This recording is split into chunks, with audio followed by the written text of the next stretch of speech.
saya akan menjelaskan tentang peran administrasi sarana dan prasarana dalam proses pembelajaran yang efektif. Berikut ada beberapa yang akan saya jelaskan. Yang pertama yaitu pengertian administrasi sarana dan prasarana pendidikan.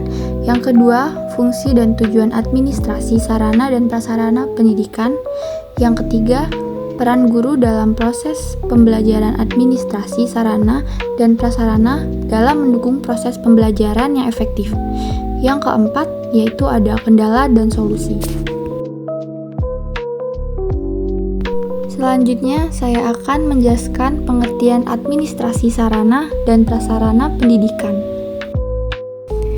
Menurut Kamus Besar Bahasa Indonesia, sarana adalah segala sesuatu yang dapat dipakai sebagai alat dalam mencapai maksud atau tujuan. Sedangkan prasarana adalah segala sesuatu yang merupakan penunjang utama terselenggaranya suatu proses. Sarana pendidikan adalah semua fasilitas yang diperlukan dalam proses belajar mengajar, baik bergerak maupun tidak bergerak, agar mencapai tujuan pendidikan yang dapat berjalan dengan lancar, teratur, efektif, dan efisien. Oleh karena itu, apabila dimanfaatkan dengan baik oleh para pendidik yang bersangkutan, fasilitas pendidikan akan berperan positif. Selanjutnya, ada fungsi dan tujuan. Fungsi yang pertama yaitu memudahkan guru dalam menyampaikan informasi pembelajaran kepada siswa. Berarti itu menggunakan metode teknologi atau strategi untuk membuat proses belajar mengajar lebih efektif dan efisien.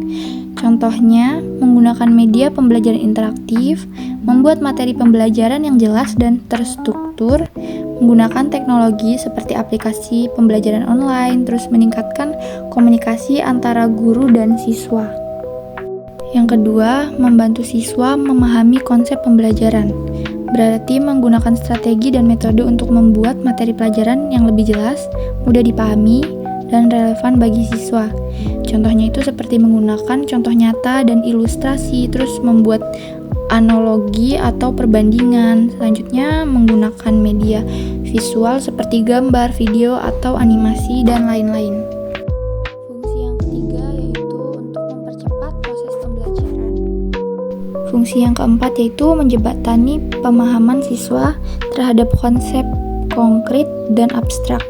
Berarti membantu siswa menghubungkan konsep yang dapat dilihat atau dijangkau dengan konsep yang lebih teoritis atau tidak terlihat. Contohnya itu seperti menggunakan contoh nyata untuk menjelaskan teori, membuat perbandingan antara fenomena sehari-hari dengan konsep ilmiah, terus menggunakan visualisasi atau model untuk menjelaskan konsep abstrak, dan lain. Tujuannya yaitu yang pertama, dapat memberikan informasi dan data untuk menentukan dan menyusun rencana kebutuhan barang. Yang kedua, mampu menyediakan sarana dan prasarana sesuai kebutuhan yang sesuai dengan permintaan. Yang ketiga, mampu memberikan informasi yang berkaitan dengan keberadaan pembekalan yang digunakan untuk sarana dalam pengawasan dan pengendalian perbekalan. Yang keempat, mampu memberikan pedoman dalam pelaksanaan pengadaan barang dalam pedoman menyalurkan barang. Terus yang kelima, mampu memberikan keterangan terhadap keadaan barang seperti barang yang sudah tua, barang rusak, dan barang hilang. Berikutnya, peran guru dalam administrasi sarana dan prasarana pendidikan.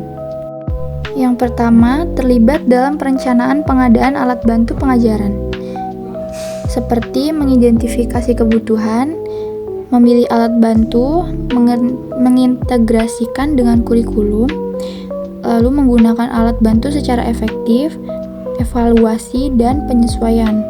Dengan demikian, guru dapat meningkatkan kualitas pembelajaran yang membantu siswa mencapai tujuan pembelajaran dengan lebih baik.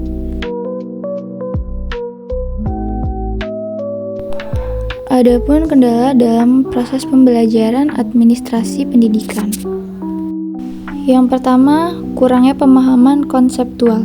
Banyak siswa kesulitan memahami konsep dasar administrasi, pengelolaan, dan fungsi sarana dan prasarana secara menyeluruh.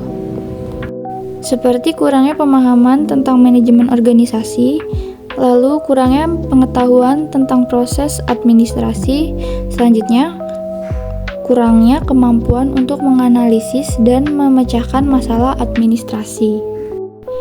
Yang kedua, minimnya sarana praktikum. Kurangnya fasilitas peralatan atau sumber daya yang dibutuhkan untuk melakukan kegiatan praktikum atau eksperimen dalam proses pembelajaran. Seperti kurangnya peralatan yang memadai, tidak tersedianya teknologi atau peralatan yang dibutuhkan.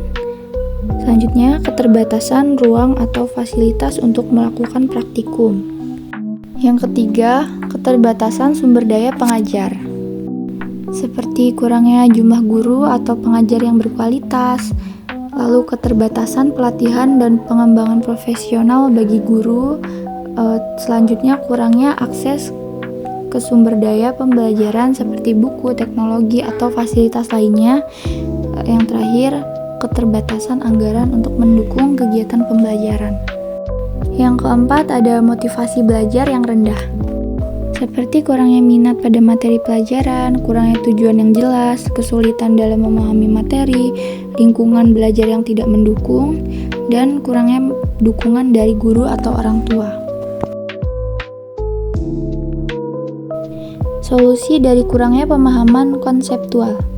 Gunakan pendekatan pembelajaran kontekstual seperti studi kasus nyata, diskusi kelompok, dan simulasi manajemen aset agar siswa memahami penerapan konsep dalam situasi sebenarnya. Solusi dari minimnya sarana praktikum.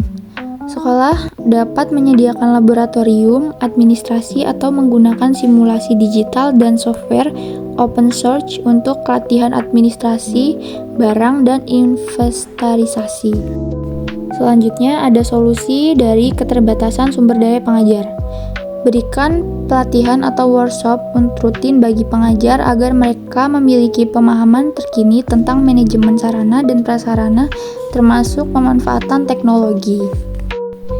Dan ada pula solusi dari motivasi belajar yang rendah, yaitu kaitkan materi dengan dunia kerja nyata dan peluang karir di bidang administrasi agar siswa merasa termotivasi dan mengerti relevansi pembelajaran.